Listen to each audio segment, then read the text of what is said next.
നമ്മളെ നാട്ടിലെ ഏറ്റവും വലിയ അമ്പലമാണ് അറക്കൽ അമ്പലം എന്ന് പറയുന്നത്. ഇവിടെ ഏറ്റവും വലിയ ഉത്സവമാണ് നമ്മളെ നാട്ടിലെ അറക്കൽ പൂരം എന്ന് പറയുന്നത്. ആ പൂരത്തിന് കുറച്ച് മുമ്പായിട്ട് നമ്മൾ നടത്തുന്നതാണ് ഈ പുത്തരി മഹോത്സവം എന്ന് പറയുന്നത്. അതിൻ്റെ ഐതിഹ്യമൊന്നും എനിക്കറിയില്ല. പക്ഷേ പുത്തരി മഹോത്സവം നടന്നുകൊണ്ടിരിക്കുന്ന സമയത്ത് ഇവിടെ തെയ്യം തിറ പൂരത്തെ പോലെ തന്നെ തെയ്യം തിറ അതൊക്കെ നടന്നുണ്ട്. പൂരം എന്ന് പറയുന്നത് 9 ദിവസമാണ്. പുത്തരി ഒരു ദിവസം മാത്രം നടക്കുന്ന ഒരു ഉത്സവമാണ്. ഇവിടെ കെട്ടിയാട്ടങ്ങളൊക്കെ ഉണ്ടാവും. അതാണ് ഈ വടക്കൻ ജില്ലകളിൽ ഏറ്റവും കൂടുതൽ ഉണ്ടാകുന്നത്. ഈ തെയ്യം തിറ പോലെ തന്നെ ഇവിടെയും ഇതേപോലെ തന്നെയാണ്. തെയ്യം തിറക്കാണ് പ്രാധാന്യമുള്ളത്. കൊടിമരമാണ് നമ്മളിപ്പോൾ കണ്ടത്. ഇവിടെ തിറയൊക്കെ നടന്നുകൊണ്ടിരിക്കുകയാണ്.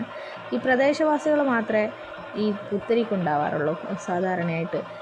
ഈ പൂരത്തിന് നമ്മൾ പ്രദേശവാസികളെക്കാൾ കൂടുതൽ അങ്ങനെ കുറേ പുറത്തുനിന്ന് വരുന്ന ആൾക്കാരാണ് കൂടുതലുണ്ടാവുന്നത്. കാരണം പൂരത്തിന് പ്രധാനമായും വെടിക്കെട്ടുണ്ടാവും. അത് കാണാൻ വേണ്ടിയിട്ടാണ് കുറേ ദൂരെ നിന്നൊക്കെ ആൾക്കാർ വരുന്നത്. കണ്ണൂരിൽ നിന്നായാലും കോഴിക്കോട് നിന്നായാലും പിന്നെ തൃശ്ശൂരിൽ നിന്ന് അങ്ങനെ വേറെ ജില്ലകളിൽ നിന്ന് വരെ ഇവിടെ ആൾക്കാർ വരുന്നുണ്ടെന്നാണ് പറയുന്നതല്ല അങ്ങനെയാണ് വരുന്നത്.